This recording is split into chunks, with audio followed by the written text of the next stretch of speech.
Peki Ercan Can Aktaş, şimdi sizin yazınız başlığına gelelim. Yani 1 Ekim'den 1 Ekim'e ne değişmedi? Ne değişmedi sizce? Yani birkaç başlık söyler misiniz? Yani böyle stratejik olarak değişmesi gereken şey neydi ki değişmedi şu ana kadar? Öncelikle şunu ifade edeyim. Bugün Türkiye Büyük Millet Meclisi'nin açılışında aslında %50 bir meclis açılışına tanık olduk. Ortaya çıkan fotoğraf eksik bir fotoğraftı. Bu anlamda 1 Ekim 2024'ten 1 Ekim 2025'e Türkiye Büyük Millet Meclisi'nin fotoğrafına baktığımızda bir kere tamamlanmayan bir meclis var. Öncelikle bugünün fotoğrafı açısından bunu ifade etmek istiyorum. Meclisin %50'si bugün resmi bir açılış yaparken diğer %50'si aslında dışarıda kaldı.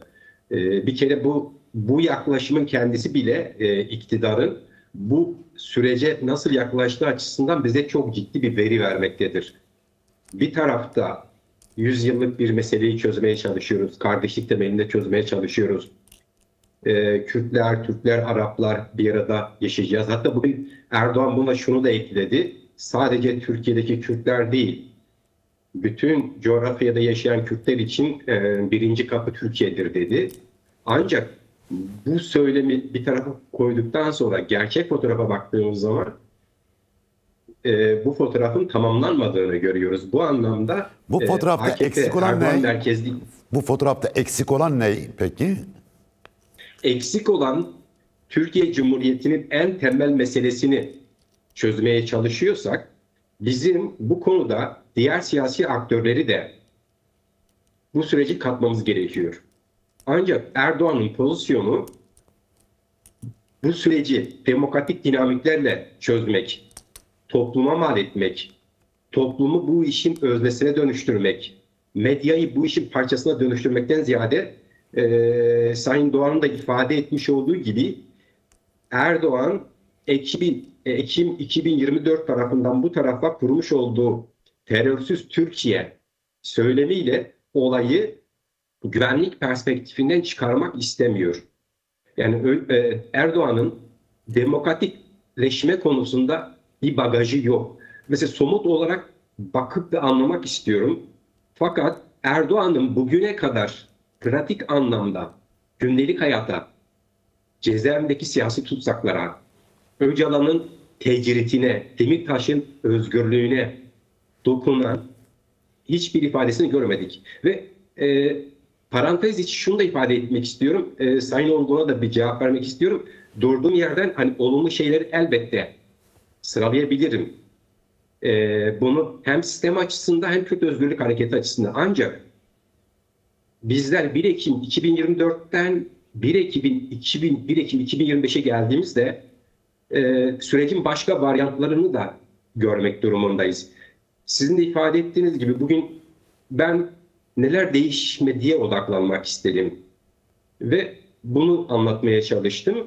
Öncelikle devletin bakışında, resmi olarak reflekslerinde ciddi bir değişim göremiyorum. Bahçeli'nin 1 Ekim 2024'ten itibaren sahibi olduğu söylem, politik angajmanı ve ifadeleri devlet aklı olarak bunu da okumak mümkün. Evet, bu da bir devlet aklıdır.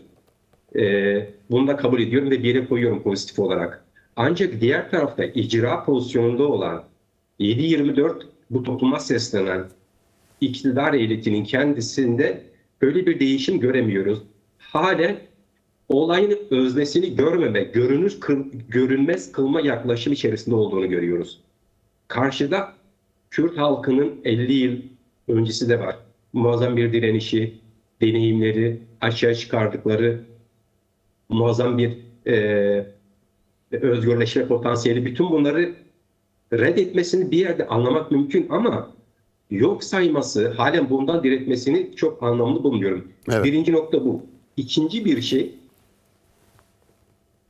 bir nokta da Türkiye Cumhuriyeti'nin temel kodları ulus devlet üzerinde inşa edilirken Türklüğe bir payı atfedildi. Laik, seküler, demokrat. Bu model olarak toplumun önüne konulurken diğer etnik aidiyetler, inançlar, Kürtler, Ermeniler, Aleviler, Ezidiler, Asuriler, bütün Süryaniler, diğer bütün halklar yok sayılarak onların asimilasyona tabi tutulması çok olağan bir faaliyetmiş gibi bu imtiyazlı kesime yedirildi. İmtiyazlı kesim iki tane avantajlı pozisyon üzerine yükseldi. Bir, kültürel olarak kendilerine atfedilen ilerici, demokrat, model topluluk. Diğer bir şey de ekonomik imtiyazlar da bu kesime tanındı. Şimdi şayet 1 Ekim 2024'ten bu tarafa bir değişim, bir paradigma değişiminden bahsediyorsak, bu paradigma değişiminin temel halkalarından bir tanesi de o zaman bu imtiyazlı kesimlerin ya da Kürt halkının, Alevilerin, demokrat kesimlerin varlığını yok sayan diğer toplumsal kesimlerin de bu dönüşüme dahil edilmesi gerekiyor. Evet. Biz burada onların ciddi bir direncini görüyoruz ve iktidarın da buna dönük hiçbir faaliyetinin olmadığını görüyoruz. İkinci nokta bu. Şimdi tabii biraz da şeyi konuşacağız. Evet, buyur üçüncü söyle. Tamam. Evet. Üçüncüsüne şunu ifade etmek istiyorum kısacası. Türkiye'de medyanın dili değişmedi. Evet, tam da onu soracaktım. En son bir örnek vermek istiyorum. Onu da sorayım. Börekte de, söz sizdeyken sen devam et. Yani bu barışa karşı bu zehirli değil. Sadece bugünün sorunu mudur? Konjonktürel bir mesele midir? Yoksa az önce izah ettiğiniz bu imtiyazlı Türklük Sözleşmesi'nden kaynaklanan kesimlerin ülkeyi başkalarıyla paylaşmama, diğer unsurlarla eşit şekilde paylaşma hikayesinin dışa vurumu mudur? Çünkü sadece bu zehirli değil AKP medyasında yok diyelim. Diğer medyada da bunu gözlüyoruz. Şöyle bir vaziyet var. Yani kodlarına işlenmiş, yani bir asır boyunca inkar ve ret üzerinde akademisinden medyasında, sosyal hayatında, gündelik hayatında, iş hayatına inkar ve ret üzerine bütün imkanlarını buna kullanan ve toplumu buna göre dönüştüren bir sistem içerisinde bizler bu imtiyazlı ve seküler kesimin bugün ciddi bir direnciyle karşılaşıyoruz. Diğer bir şey, sizin de ifade ettiğiniz gibi bu imtiyazlı kesimler yurttaşlık bağını da devletle olan bağlarını da devletin rantını paylaşmak üzerine kurdukları için bugün Kürtlerin eşitlik ve özgürlük temelinde eşit yurttaşlık taleplerini aslında bir yerde kendi ekonomik imtiyazlarından da olacaklarına dair bir korku içerisine girmiş bulunuyorlar. Bir tarafta kültürel olarak tükenmiş yeni bir hikaye anlatamıyorlar ve Kürt Özgürlük Hareketi'nin eksenindeki özgürleşme potansiyelinin bunu onların elinden aldığını düşünüyorlar. İkinci noktada ekonomik olarak da ciddi bir kayıpla karşı karşıya gelebileceklerini düşünüyorlar. Çünkü onlara göre yurttaşlık devletin imtiyazlarına beslenmektir. Medyaya dair şöyle bir örnek vereyim. Birkaç gün önce Türkiye Büyük Millet Meclisi'ndeki çözüm komisyonunda Rabes araştırmanın koordinatörü Esir Giresun şöyle bir cümle kurdu. Dedi ki, Türkiye'nin Cumhurbaşkanı El Şara'yı konuk ediyor. Onunla görüşüyor. Neden Mazlum Kubani gelmesin?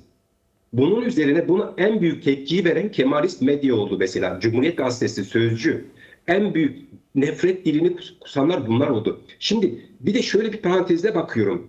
Orta Doğu'da gerçek anlamda kadın erkek eşitliğini, dezavantajlı grupların özgürleşme potansiyellerini gözeten, seküler bir hayatı yaşama model olarak sunan hareket Kürt Özgürlük Hareketi'dir.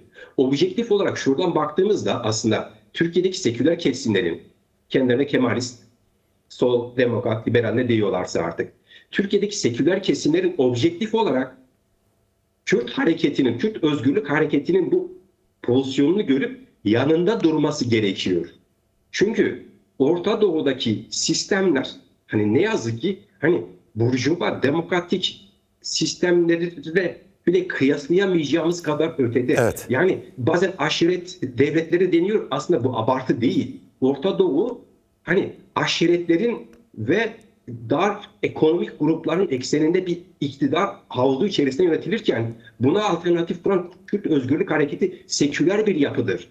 Bunun başka bir örneğini de göremezler. Ancak sistemle zehirlenme, ciddi bir zehirlenme, kodlardaki o hani ulus devlet inşasındaki dinamikler üzerindeki yapılanmadan kaynaklı e, dönüp kendileriyle yüzleşme cesaretini gösteremiyorlar.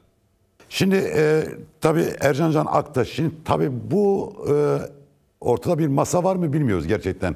Yani Kürt Halk Kongresi Abdullah Öcalan'la İmra'da görüşmeler yapılıyor. Yani bunu kendisi de söyledi. Devlet heyetiyle görüştüğünü söyledi. Ancak medya üzerinden de mesajlar gidip geliyor. Yani işte Sayın Öcalan bir açıklama yapıyor. Devlet Bahçeli bir açıklama yapıyor. Kürt Özgürlük Hareketi'nin liderleri açıklama yapıyorlar. İşte bugün Cumhurbaşkanı Erdoğan açıklama yaptı veya Cumhurbaşkanı Başdanışmanı bir açıklama yapıyor. Yani müzakere bir anda basın üzerinden gidip geliyor. Benim sorum şu, taraflar Kürt sorun çözümünde bir yakınlaşma sağladılar mı? Yani paradigmalarında bir yakınlaşma söz konusu mudur? Yani o söylenen güzel sözlerin dışında gerçek manada bir paradigma, bu sorun evet var ve bu sorunu şu şekilde çözebiliriz noktasında bir yakınlaşma söz konusu mudur? Kısaca rica edeceğim. Çünkü birkaç başlık daha var. Onları da konuşacağız. Evet. Evet. Hemen hani sözünde dair şöyle bir aktarımla başlamak istiyorum. 2 gün önce T24'te Cansu Çamlıbel MİT'in başına askerlerden sonra sivil olarak ilk geçen ve MİT başkanlığını yapan Sönmez Köksal'la bir röportaj yapmıştı. Ayrıntılarına kadar okudum. Dikkatimi çeken boyutlar vardı. Bir tanesi şuydu. Şunu ifade ediyordu. Diyordu ki 1997'de MİT'in 70. kuruluş yıl döneminde İlk defa Kürt sorununa dair bir panel gerçekleştirdik. Panele davet edilen isimler de orada yazılmıştır. Namık Volkan, şu an bizim Ahmet Milletvekili Cengiz Şanda ve Taha Akyol. Ve orada şunu ifade ediyor. Diyor ki kanayan bir yara var. Bizim bu yaraya çözüm geliştirmemiz gerekiyordu. Ama bunu yapmak için de kendi iç kadrolarımızı dönüştürmemiz gerekiyordu. Çözüm zihninde onları ilerletmek gerekiyordu. Aslında bu şu anlama geliyor. 1 Ekim 2024'te hani devlet aklı paradigması aslında 2024 değil, devlet aklı ve paradigması aslında 90'lı yılların sonlarında değişmeye başlamıştı. Hatta Sönmez Köksal kendisi de ifade ediyor. Diyor 96 ve 97'de bizler bir şekilde örtülü olarak Öcalan'la diyaloglara girdik. Bir iletişim ağı kurulmuştu. Ve bunu yaparlarken aynı denklem, aynı zaman dilimi içerisinde Çiller'in başbakan olduğu bir dönemdir. Sayın Öcalan'a dönük 2 tane suikast girişimi vardı. Şimdi devlet aklı tek hat üzerinde yol almıyor. Devlet aklı birçok parametreler üzerinde çoklu varyantlar üzerinde yol alıyor. Peki bir şey Bu sorabilir anlamda miyim? Bir şey sorabilir miyim? Belki hani tartışmak açısından soruyorum. Şimdi tamam 2016'da Türkiye'de bir darbe yaşandı.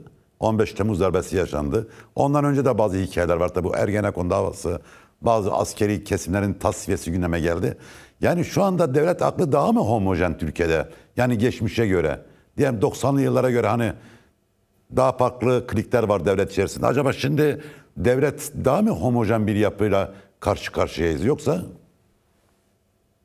aslında sorunu demiyorum. Kürt meselesini çözmek için hem devletin mevcut pozisyonu uygun bir noktadadır. Diğer tarafta da devlet bu meseleyi bir yere bağlamak için çok ciddi bir avantaja sahip.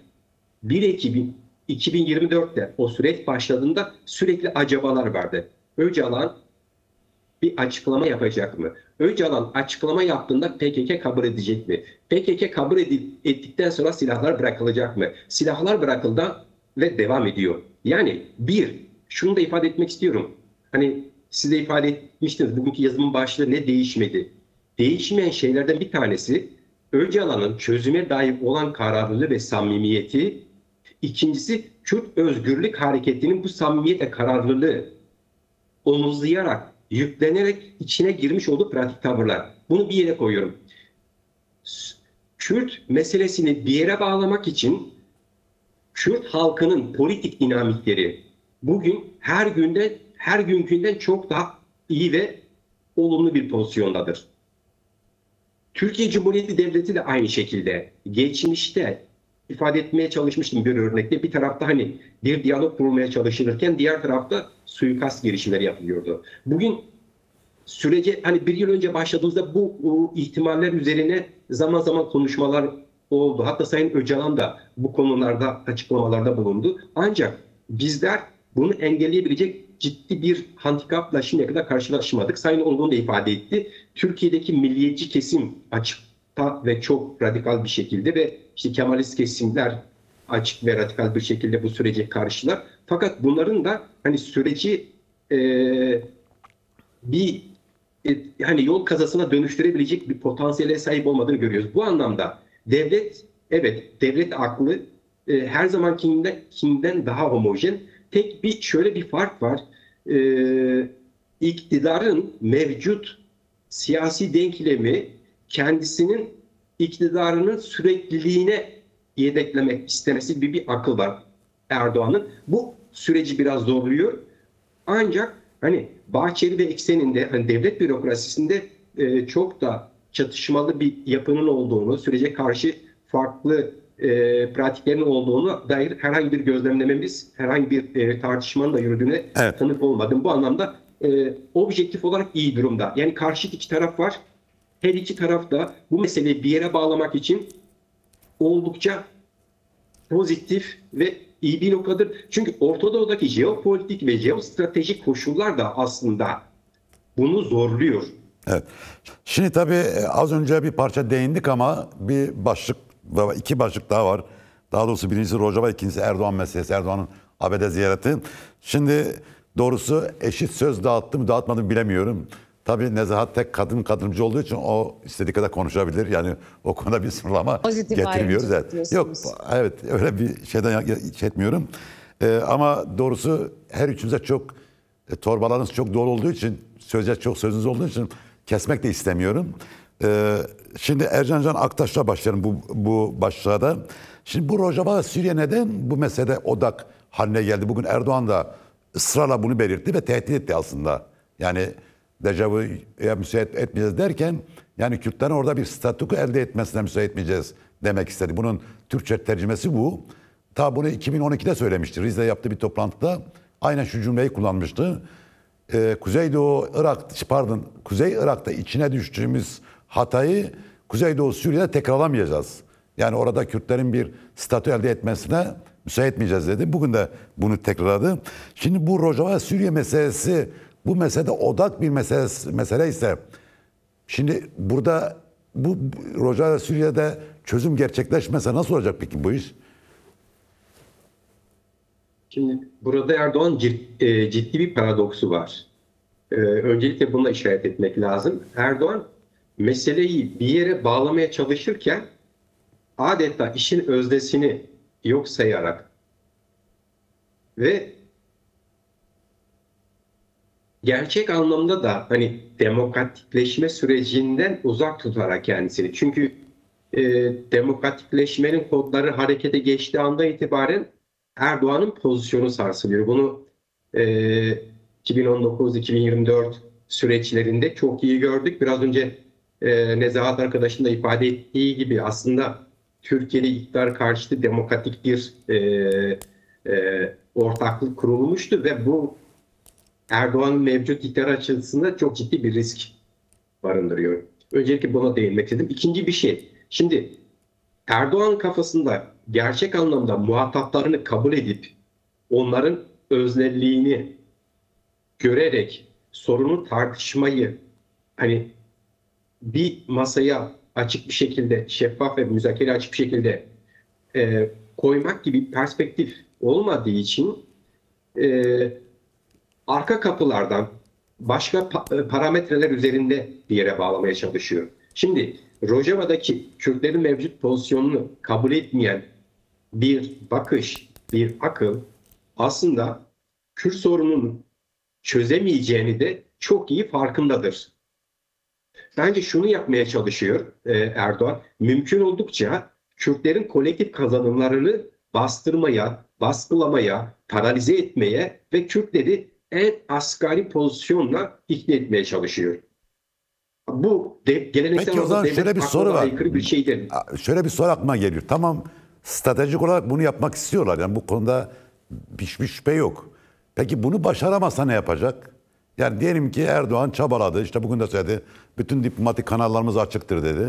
Diyelim ki Suriye'de, Kuzeydoğu Suriye'nin özerk yapısını dağıtamadı, Kürtleri daraltamadı, Suriye'nin yeni Suriye'de Kürtlerin kurucu bir unsur olarak yer almasının önüne geçemedi.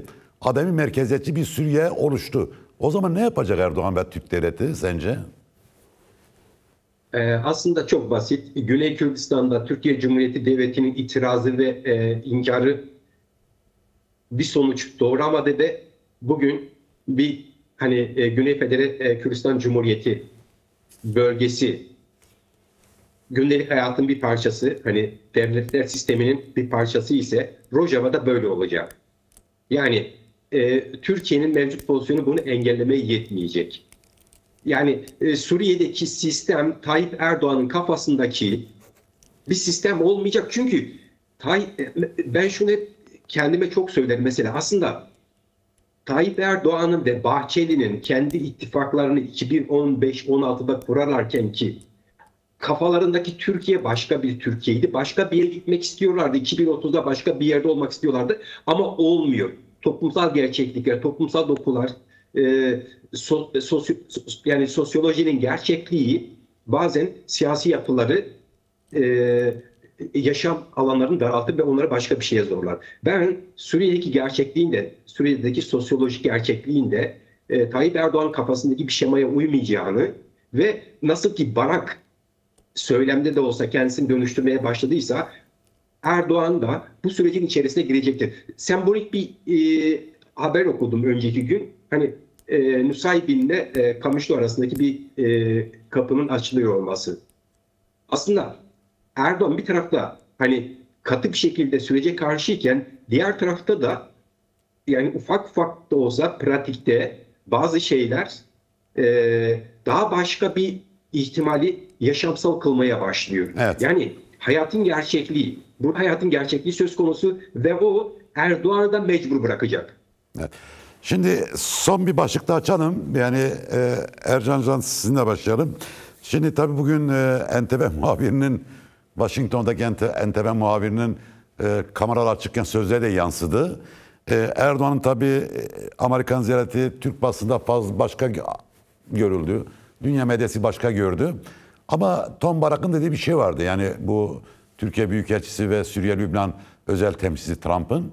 Dedi ki Erdoğan'ın en çok sevdiği şey meşruiyeti, biz ona meşruiyet veriyoruz dedi. Bu Erdoğan'ın Amerika Birleşik Devletleri'nde yaptığı gezi, bu meşruiyet meselesi, daha doğrusu Erdoğan sence ne aldı, ne verdi? Yani orada başarılı bir şekilde döndü mü? Ve niye böyle bir meşruiyet krizi yaşıyor Erdoğan?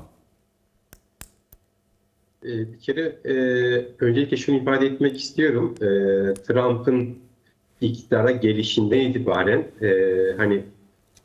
AKP merkezli medya ve basın üzerinden sürekli bir Erdoğan-Trump görüşmesi zaman zaman şu tarihte olacak, burada olacak, oldu, olmayacak görüşmeler yapıldı, alt görüşmeler yapıldı. Sonuç olarak yıllardır Erdoğan Trump'la böyle bir görüşme yapmak için yanıp tutuşuyordu gerçek anlamıyla.